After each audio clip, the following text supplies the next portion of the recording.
Hey everybody, tonight I'm underneath the Ranger fishing ski and I'm working on putting a transducer back here for this Garmin SV77 unit that I've had. I've had this unit for a long time, but I haven't been able to use it on this Ranger boat yet because I just couldn't bear to drill holes into the transom either here or up here to put the transducer on right here. So originally I had the transducer connected to this block of composite plastic with 4 suction cups, and it worked good for a while, but after the suction cups wore out it just wouldn't even stay on for the whole day. So suction cupping the transducer to the transom was no longer an option. I have no choice but to put some screws in there. But I'm not going to screw into the transom. I'm going to screw the transducer into this composite plastic. But before I do that, I'm going to epoxy the composite plastic down here underneath the motor setback. This boat just happens to have a motor setback which is close to about 10 inches under here. And I'm going to mount it. The Ranger dealer told me that a lot of guys mount their transducers under here so that they can take advantage of the side scan.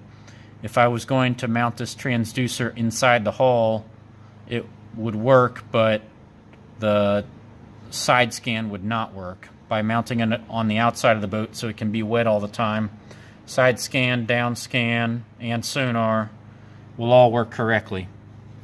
So what I've got here is I've already cut this with a saw.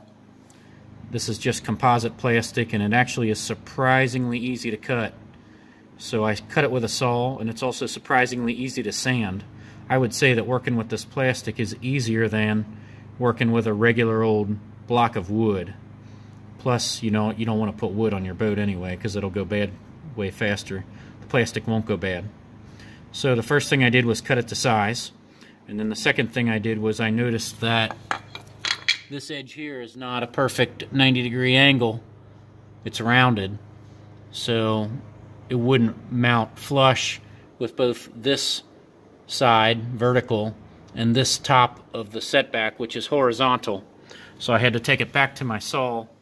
I used a hand saw for this, by the way, so you don't have to have any fancy tools. And I cut a little notch in the wood.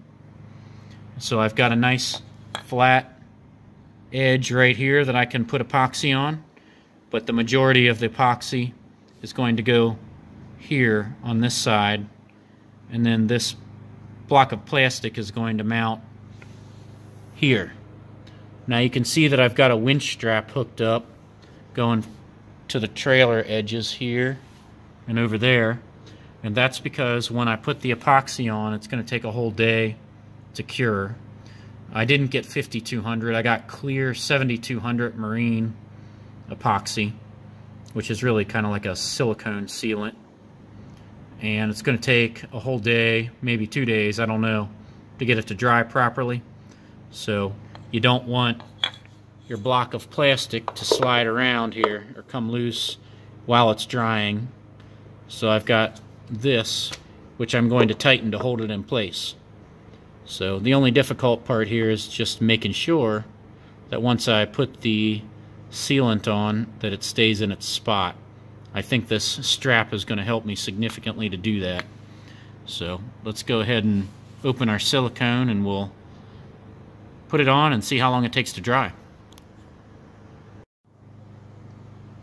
The next thing I just did was take a piece of sandpaper here and I gave it a little bit of abrasion on the transom because I want it to be, the epoxy to be able to dry properly on here and make a nice solid connection, and I felt like the wax or whatever here was normally on the transom might prevent it from doing that, so I just gave it a light roughing with the sandpaper, and hopefully that will give it a better surface to bond to if it takes a whole day to dry. Now before I glue the plastic onto the hull, I want to drill 3 pilot holes in here This hole right here is on center of this block, so I'm going to line it up with some of the holes that are already existing. I'm going to drill 3 pilot holes. I don't exactly know if you have to do this, but I'd rather that my screws went in straight once this thing is on to the transom than went in crooked. So I'm going to go ahead and drill some pilot holes. I'm going to make sure they're significantly smaller than the screws I'm going to be putting in, so that the screws at least have a chance to go in there straight when I'm working upside down on this after it's already dried. Probably going to have to put them in with a hand screwdriver and not the power one, but that's okay. It's worth it because there's only going to be 3 of them in there anyway. Alright, I just drilled my pilot holes, my 3 little ones here, 1, 2, 3, and once again this plastic is really easy to work with. It's way easier to drill and cut this plastic and even sand it than wood is, so I'm really happy with how it's going so far. I know that it's on center because it's lined up with this big one which was on center. So once I get this sucker epoxied on here, it's going to line up right in these 3 holes and I can hand screw them all in there. So next step really is the epoxy this time. I've got my plastic composite block full of silicone on the back that's going to make contact with the transom, and I also put one line of it here where it's going to make contact with the top where the motor mount is, or the motor extension. So we're going to put it on here and see what happens. Hopefully it'll stay. I couldn't hold the camera phone while I was doing that, but it only took about 10 seconds. I put it in place, and I feel pretty confident that it's going to stay in place. I gave it 3 little cranks here on the winch strap, and it seems to be really firm on both the back on the transom and on the top where it makes contact up here, and just a tiny bit of silicone squirted out, which is kind of what I wanted. I didn't want too much to squirt out. So basically I'm going to leave it here for 24 hours and let the stuff cure. It says it's supposed to start drying in 1 hour but completely cure in 24 hours. So I'll give you an update here tomorrow. Good night. Welcome back. I let the epoxy on the plastic composite block dry and cure for about 28 or 30 hours, and then I took off the orange winch strap, and it was super solid on dry on here, which makes me really happy. Like there's no way it's gonna move. I think I really like how I was able to get epoxy on both the inside here, and then also got a line of epoxy across the top, all the way across the top too. And I think that's going to keep it on there basically forever. Then once I had that on, all I had to do was put 3 screw holes in here for the new bracket, and I'd already drilled pilot holes, so I did end up having to make the pilot holes just a little bit bigger because the screws themselves couldn't seem to go through the plastic, but a drill bit went through the plastic easily. And then I put these 2 stainless steel bolts on here which actually hold the transducer. My goal here is to get the transducer as level as possible to the ground, but the boat sits in the water a little bit like this.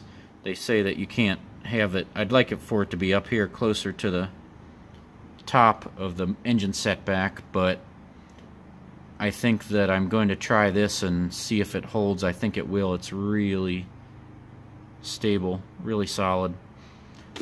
So I think that this project has turned out well. The only last part of the project I have to do is figure out how to run this wire all the way up to the back of the boat. I already got it to go through the fuel and steering rubber hose port here,